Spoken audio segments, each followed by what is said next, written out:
Assalamualaikum warahmatullahi wabarakatuh.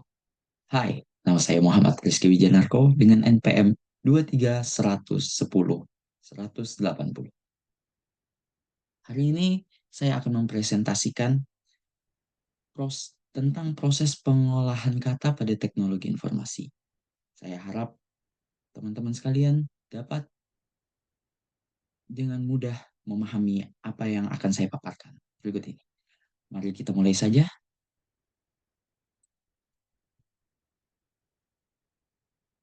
Sebelum itu kita harus mengetahui dulu apa itu proses pengolahan kata pada teknologi informasi. Jadi kita mulai.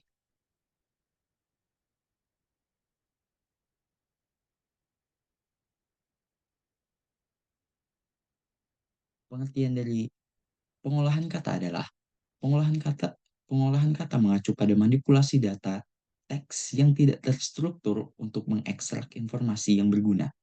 Ini melibatkan beberapa teknik yang melibatkan membersihkan, membagi, dan menganalisis teks sehingga siap untuk diproses lebih lanjut. Kemudian berikutnya adalah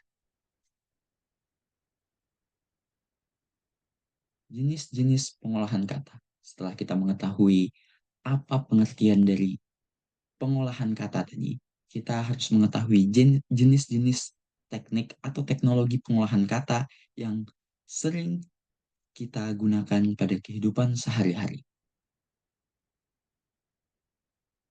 Di sini saya akan memaparkan beberapa saja. Yang pertama adalah Natural Language Processing atau disingkat NLP. Istilah Natural Language Processing ini atau NLP mulai booming saat artificial intelligence mulai dikenal luas di kalangan masyarakat, terutama setelah beberapa media mengangkat mengangkat tentang isu chat GPT dan juga Google Bard yang dalam periode akhir tahun 2022 hingga awal tahun 2023. Natural Language Processing adalah teknologi yang berkaitan dengan kemampuan komputer dalam memahami, menafsirkan, dan juga memanipulasi bahasa atau perintah manusia.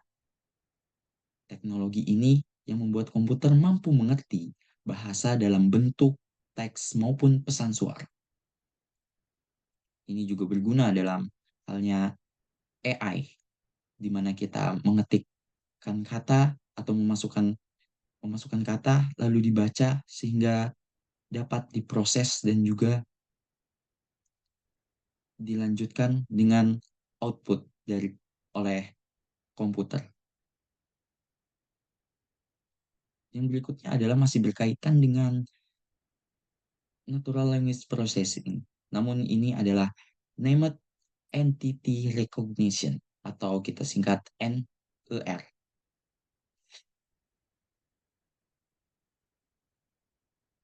Named entity recognition adalah bagian dari NLP atau natural language processing. Tujuan utamanya adalah untuk memproses data terstruktur dan tidak terstruktur dan mengklasifikasi entitas bernama entitas bernama ke dalam kategori yang telah ditentukan sebelumnya. Beberapa kategori umum nama-nama tersebut seperti organisasi, lokasi, tanggal, orang, ataupun jenis barang. Singkatnya, NLR berhubungan dengan mengidentifikasi kata atau rangkaian kata dalam dokumen. Kedua, mengklasifikasikan setiap entitas yang terdeteksi ke dalam kategori yang telah ditentukan sebelumnya. NLP membuat NLR dapat dapat mengembangkan mesin menjadi lebih cerdas dan mampu mengeksekusi makna yang terdapat di dalam dokumen ataupun terdapat di dalam teks. Itu mengapa NLP dan Named Entity Recognition masih berhubungan. Selanjutnya adalah text classification. Hampir sama, namun ini adalah klasifikasi teks. Klasifikasi teks yang melibatkan pengelompokan data teks ke dalam kategori-kategori yang berbeda berdasarkan pola dan tema, sehingga memudahkan untuk mengidentifikasi tren atau mengekstrak wawasan dalam sebuah data yang abstrak. Kenapa track, kenapa teks classification sangat penting? Dalam estimasinya di dunia nyata, hampir 80% dari informasi itu tidak terstruktur dengan baik. Dan kebanyakan informasi yang tidak terstruktur itu adalah dalam bentuk teks, di mana kita harus membaca, mengenali, dan memahami teks itu, lalu kita dapat mengklasifikasikannya sendiri. Nah, karena kekacauan tadi, maka diciptakanlah text classification tadi untuk secara alami ataupun secara teknologi dapat menganalisa, memahami, dan juga mengorganisasi sebuah teks tadi menjadi bagian-bagian atau diklasifikasikan. Disinilah peran machine learning itu sangat dibutuhkan, membuat klasifikasi menjadi lebih mudah, relevan, dan juga akurat. Berikutnya adalah text summarization atau eh, rangkuman dari teks. Perangkuman dalam teks adalah tugas dari NLP itu sendiri yang merangkum informasi dalam teks berukuran besar untuk dikonsumsi menjadi teks yang lebih kecil dan juga lebih terstruktur serta lebih padat dengan tidak menghilangkan bagian-bagian utama di dalam teks tersebut. Peringkasan, peringkasan ini terbagi menjadi dua, yaitu peringkasan teks ekstraktif di mana di mana teknologi di mana sistem berupaya mengidentifikasi kalimat penting dan kemudian menambahkan keringkasan yang akan berisi kata ataupun kalimat yang sama persis seperti teks yang sebelumnya. Jadi ringkasannya akan hampir sama teksnya dengan dokumen kita yang kita berusaha untuk meringkas. Yang kedua adalah peringkasan teks abstraktif, di mana sistem berupaya untuk mengidentifikasi bagian-bagian penting, menafsirkan konteks, dan secara cerdas menghasilkan ringkasan, di mana ini ringkasannya lebih abstrak dan juga lebih luas. Setelah mengetahui jenis-jenisnya, ada baiknya kita untuk mengetahui tahapan-tahapan pengolahan kata.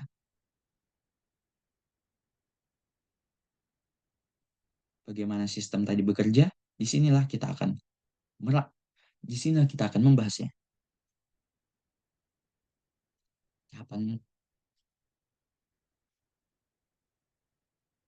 tahapan pertama ada tokenisasi, di mana teks dibagi menjadi unit-unit ataupun token-token seperti yang lebih kecil seperti kata-kata atau kalimat-kalimat pendek,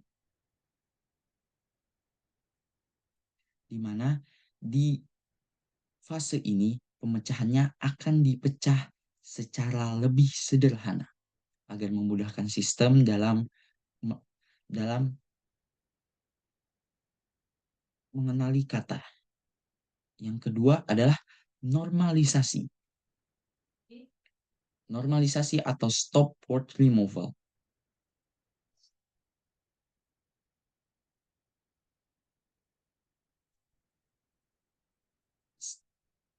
Normalisasi adalah cara mengubah teks menjadi format standar dengan menghapus karakter khusus, angka, tanda, tanda baca.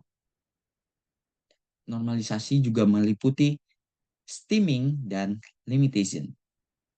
Stemming dan lemitization adalah proses pemotongan atau penghilangan kata imbuhan agar kembali ke bentuk asal atau bentuk akar dari sebuah kata ataupun kalimat, sehingga memudahkan sistem dalam membaca kata dan juga mengklasifikasikan kata. Yang berikutnya adalah pencocokan pola. Pencocokan pola mencari kata atau pola-pola tertentu dalam teks menggunakan aturan-aturan atau ekspresi reguler, atau juga bisa disebut post tagging. Post tagging adalah suatu proses untuk membubuhkan tanda pada tulisan sesuai bagiannya, di mana kita dapat mencari klasifikasi dari kata kata tersebut dalam tag-tag yang sudah disiapkan sebelumnya. Yang keempat adalah penggabungan, di mana semua siklus tadi digabungkan sehingga menjadi suatu kata yang utuh, baru, atau frasa yang lebih kompleks, sehingga dapat dipahami manusia. Itu tadi tahapan-tahapan dalam pengolahan kata.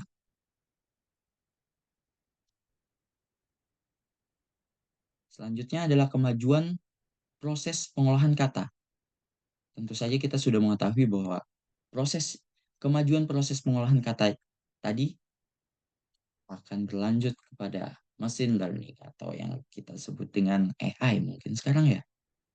Machine learning telah membuka jalan bagi teknik pengolahan teks yang lebih canggih, memungkinkan analisis yang lebih efisien terhadap volume data teks yang besar.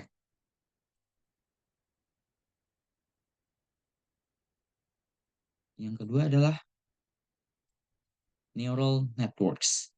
Neural networks adalah jenis model pembelajaran mesin yang dapat dilatih untuk mengenali pola dalam data teks, sehingga memungkinkan otomatisasi proses manual yang membosankan menjadi lebih cepat. Ketiga, sentimen analisis. Analisis sentimen melibatkan analisis data teks untuk menentukan sentimen penulis mulai dari positif hingga negatif dan juga emosi-emosinya. Di mana tadi dalam tahapannya kita sudah mengetahui bahwa ada yang namanya pengklasifikasian dan juga recognition. Disinilah hal-hal itu atau teknik-teknik tadi, tahap-tahap tadi sangat diperlukan. Teknik ini umumnya digunakan dalam monitoring media sosial dan analisis ulasan produk seperti di Instagram. Misalnya kita mengetikkan kata-kata sesuatu, pasti itu langsung di blok atau langsung dihapus oleh sistem gitu. Saya rasa hanya itu yang dapat saya paparkan sejauh ini. Jika ada kesalahan ataupun pemahaman saya yang kurang, bisa dikoreksi dan juga saya minta maaf. Kita belajar bersama-sama untuk maju lebih jauh lagi. Terima kasih, saya Muhammad Rizky Wijanarko. Assalamualaikum warahmatullahi wabarakatuh.